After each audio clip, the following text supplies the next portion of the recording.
السلام علیکم ویورز، آپ کیسے ہیں؟ امید ہے آپ خیریت سے ہوں گے۔ آج ہم آپ کے لیے ایک اسلامک ویڈیو لے کر آئے ہیں جو مولانا طارق جمیل صاحب کے لیے ہے اور تراویح کے متعلق بیان ہے۔ آئیے آپ بھی سنیں، رسالہ صاحب کے لیے، اور ہم بھی سنتے ہیں۔ اللہ نے ہمیں ایک نماز عطا فرما دی جس کو ہم آج صلاۃ التراویح کہتے ہیں۔ میرے نبی کے زمانے میں اسے قیام اللیل کہا جاتا تھا، اس لیے حضرت عائشہ رضی اللہ تعالیٰ عنہ کی روایت ہے جس سے 8 رکعت والے حضرات استدلال کرتے ہیں کہ رمضان اور غیر رمضان میں اس کو امام بخاری نے قیام اللیل کا ہی عنوان دیا ہے۔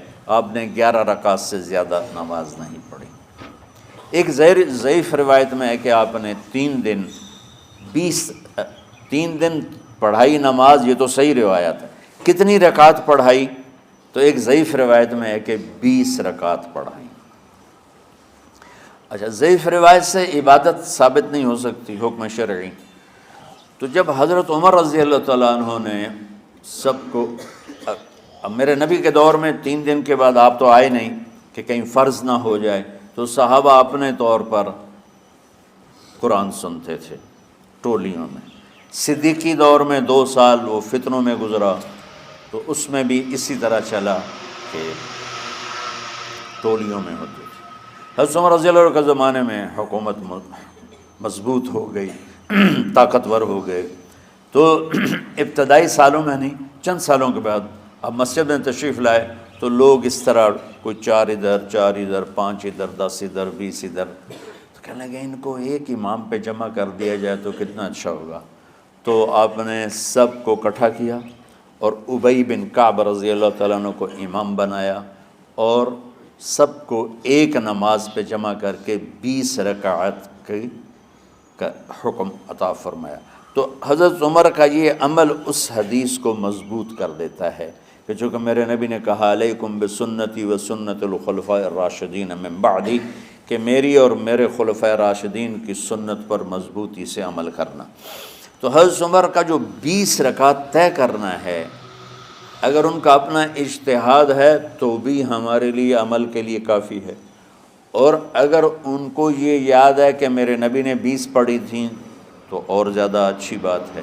لیکن بہرحال جو 8 پڑھتا ہے ہمارا اس پہ بھی کوئی اعتراض نہیں، چونکہ وہ بھی حدیث کے ساتھ بات کرتا ہے، اور باقی پوری امت 20 پڑھتی ہے، ان پر بھی اعتراض نہیں۔ میں ایک جگہ سے گزر رہا تھا، نماز کا وقت ہو گیا، اہل حدیث کی مسجد تھی، میں وہاں نماز پڑھنے چلا گیا تو ایک بہت بڑا اشتہار لکھا ہوا تھا، 20 تراویح ثابت کرنے والے کو 5 لاکھ روپے انعام۔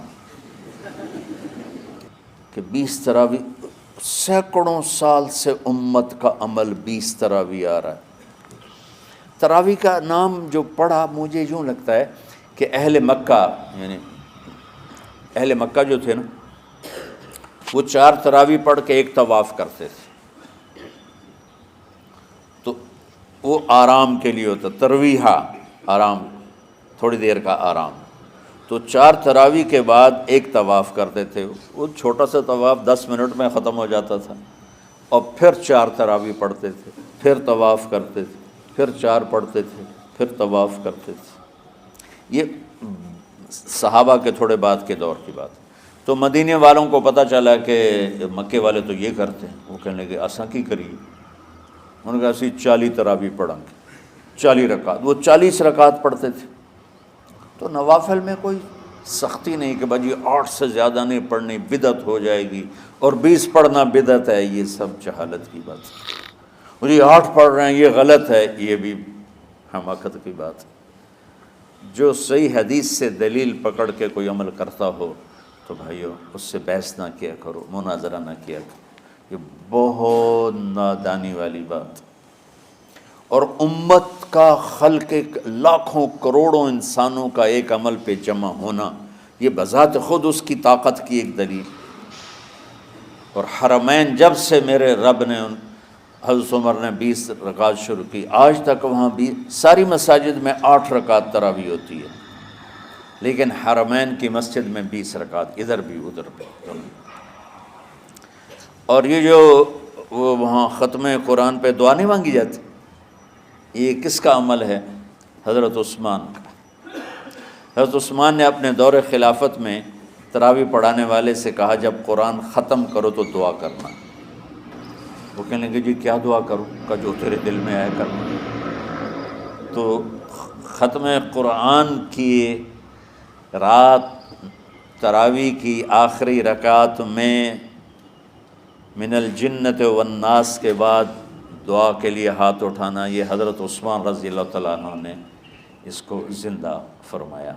اور امام دعا کرتا تھا 1 منٹ 10 منٹ 20 منٹ جتنے بھی، اور پیچھے لوگ آمین کہتے تھے۔ وطر کی جماعت نہیں ہوتی تھی، وطر کو باجماعت حضرت علی رضی اللہ تعالیٰ عنہ نے شروع کی کہ وطر کو بھی باجماعت پڑھا جائے۔ تو یہ ان کی سنت ہے کہ وطر کو باجماعت پڑھا گیا۔ تو اب یہ لہٰذا یہ سارے سنت جو کام ان خلفۂ راشدین سے ہوا وہ بھی سنت ہے۔ تو اللہ نے ہمیں ایک عبادت دے دی کہ میرا قرآن پڑھو اور سنو۔ پہلی امتوں کو تراویح کیوں نہیں تھی یا قیام اللیل کیوں نہیں تھا؟ کہ ان کو اپنی کتاب یاد ہی نہیں ہوتی تھی، وہ اپنی کتاب کے حافظ نہیں ہوتے تھے، وہ اپنی کتاب یاد ہی نہیں کر سکتے تھے، صرف نبی کو یاد ہوتی تھی۔ اللہ نے ہمارے لیے کتنا آسان کر دیا کہ 7 سال کے یہ چھوٹے چھوٹے بچے قرآن یاد کر رہے ہیں، 70 سال کا بوڑھا قرآن یاد کر رہا ہے۔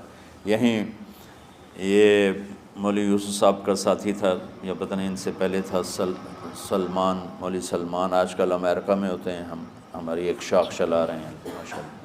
وہ شروع میں یہاں تھے، تو یہاں تراویح پڑھانے کے لیے ہمارے پاس حافظ کوئی نہیں تھا، وہ حافظ نہیں تھے، وہ صبح بیٹھ کے شام تک 1 سپارہ یاد کرتے اور رات عشاء کی نماز میں سنا دیتے۔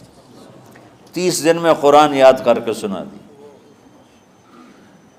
مطلب یہ سنی سنائی بات نہیں، ہمارے اسی حسنین، اسی ممبر اور محراب کی بات کہ یہیں اسی مسجد میں انہوں نے صبح سے مغرب تک یاد کرتے تھے اور پھر عشاء میں کھڑے ہو کے سنا دیتے تھے۔ پیچھے ہوتے تھے لقمہ کوئی دینے والا شاید، لیکن بہت خوبصورت پڑھ کے 1 دن میں یاد کر کے سنا دیا۔ اور ایک مجھے نام بھول گیا کہ 3 دن میں قرآن یاد کیا، 10 سپارے 1 دن میں یاد کیے، 10 دوسرے دن میں یاد کیے، 10 تیسرے دن میں یاد کیے۔ وَلَقَدْ يَسَّرْنَا الْقُرْآنَ لِلذِّكْرِ فَهَلْ مِن مُدَّكِرٍ۔ تو اللہ تعالیٰ نے اس کو نصیحت کے لیے بھی آسان کیا ہے اور یاد کرنے کے لیے بھی آسان کیا ہے۔ کوئی کتاب پہلے یاد نہیں ہوتی تھی کسی کو، ماشاءاللہ تم میں کتنے حفاظ بیٹھے ہیں اللہ کے فضل سے۔ تو اللہ نے ہمیں رات کی نماز عطا فرمائی، اور چونکہ یہ ایک مشقت ہے تو میرے نبی نے کہا یہ رات کی نماز کے ہر سجدے پر 1500 نیکی لکھی جاتی، 1500 نیکی لکھی جاتی۔ اور اللہ تعالیٰ ہر سجدے پر جنت میں ایک محل بناتا ہے جس کے 60,000 سونے چاندی کے دروازے ہوتے، اور ایک درخت اس کے لیے لگاتا ہے جس کے نیچے 100 سال گھوڑا دوڑ سکتا ہے۔ تو رمضان کا اہتمام آپ رجب سے شروع فرما دیتے تھے۔ میرے نبی نے 9 رمضان دیکھے، 9 رمضان اپنی زندگی میں، 9 رمضان۔ 10ویں رمضان سے پہلے آپ اللہ کے پاس تشریف لے گئے۔ آپ کی زندگی میں روزے فرض ہونے سے آپ کی وفات تک 9